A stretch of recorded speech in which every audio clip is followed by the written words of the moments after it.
Okay, this is Fresno No CRV. Several months ago I participated in a Fresno Planning Commission meeting where we discussed a proposed ordinance that on its face looks like it will eliminate recycling in Fresno. And that's the way it was approached.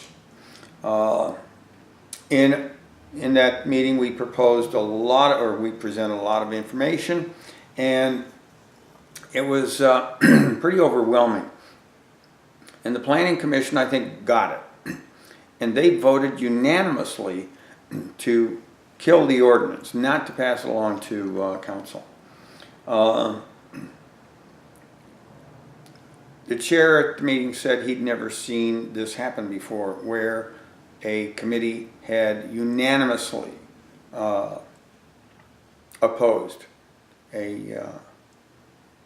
a proposal by staff, an ordinance by staff.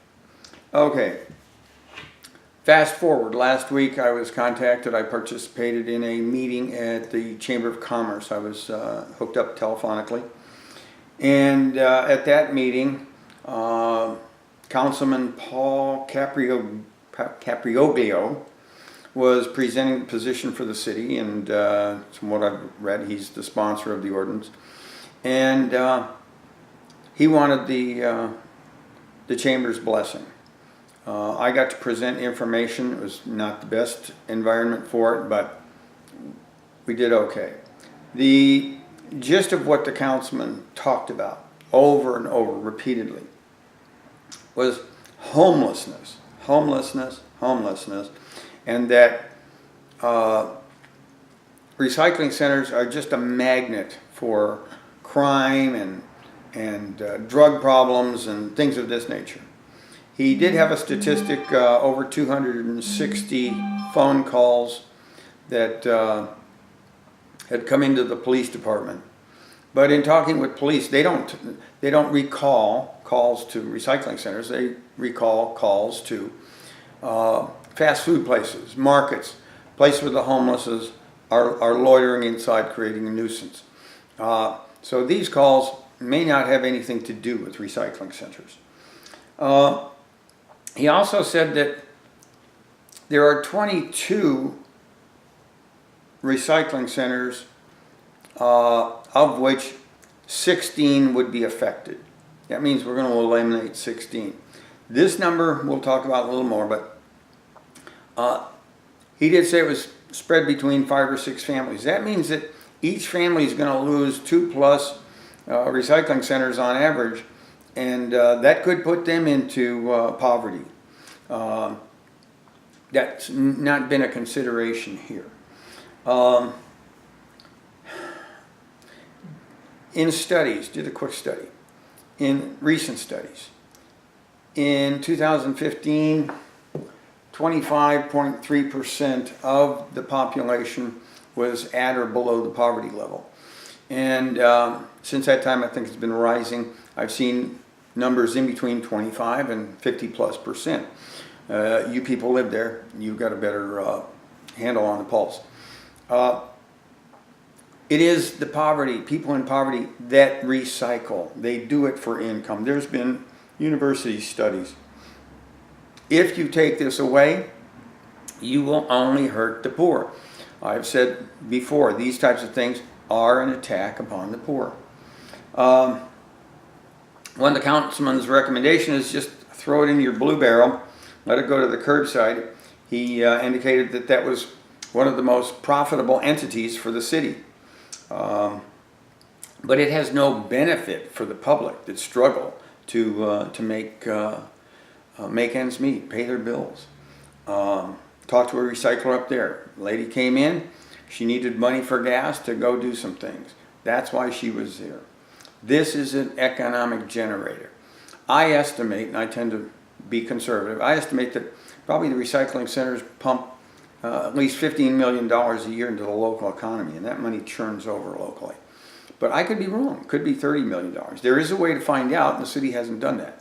Ask Cal Recycle. Ask for the amount of CRV paid out within the city limits. They can do it. They can provide that. Let's get a handle on what we're talking about before we go monkeying with things. not only does the ordinance ignore the importance of recycling centers, but it's also an attack on the grocers. Grocers who cannot provide recycling in their parking lots are subject to fines of $36,500 per year. And that cost has to be added to the public. Where is it going to go?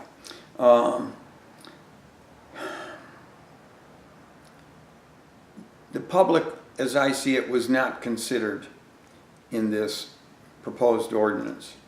Then we have procedural issues. I brought in an expert.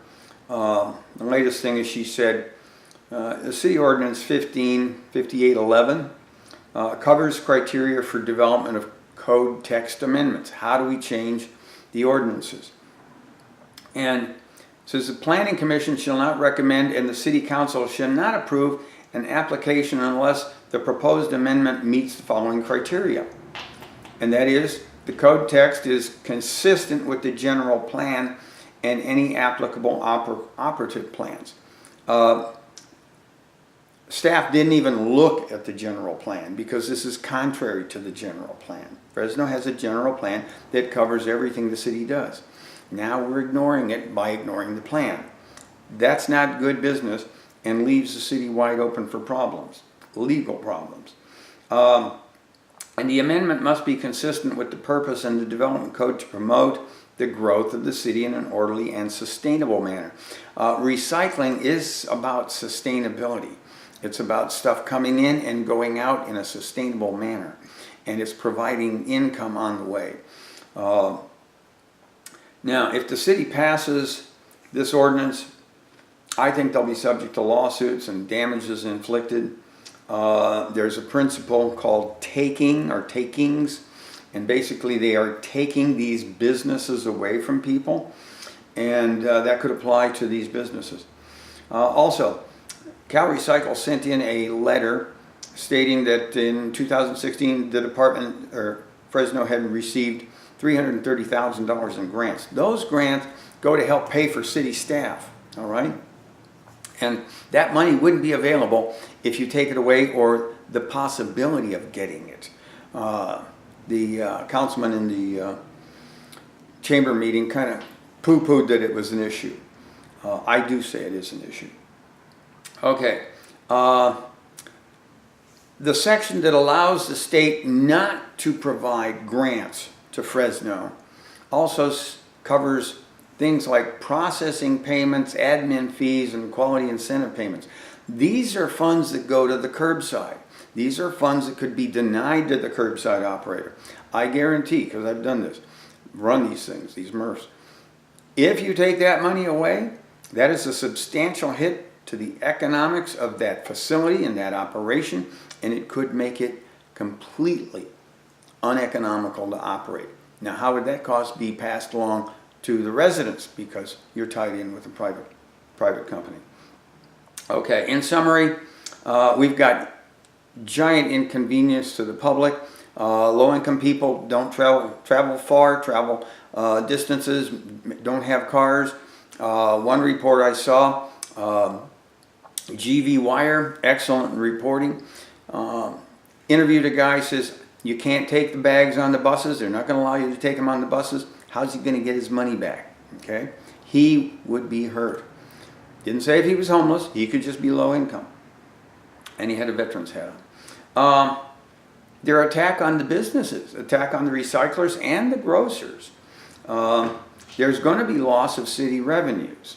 The city may be in violation of its own ordinances. As we said, if it is, it's going to leave it very susceptible to lawsuits. Loss of diversion, meaning people are going to take their material outside the city to recycle. The councilman seemed to think that we could just take these 22 locations, boil them down to 6, and let the runoff go to the stores. These people are not handled for this volume. They're not geared for this volume. And a recycling center cannot take an unlimited amount of volume. It's a balance, daily balance. And that wasn't even considered. They're just assumptions. Too many assumptions are made about what it's like for other people.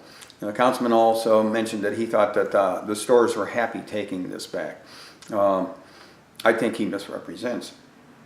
The council would not be acting responsibly by ignoring public input, and the planning commission and exposure to fines and lawsuits by proceeding with this ordinance. Planning commission did their job. Question is, why is that being ignored? Why is this being rushed through?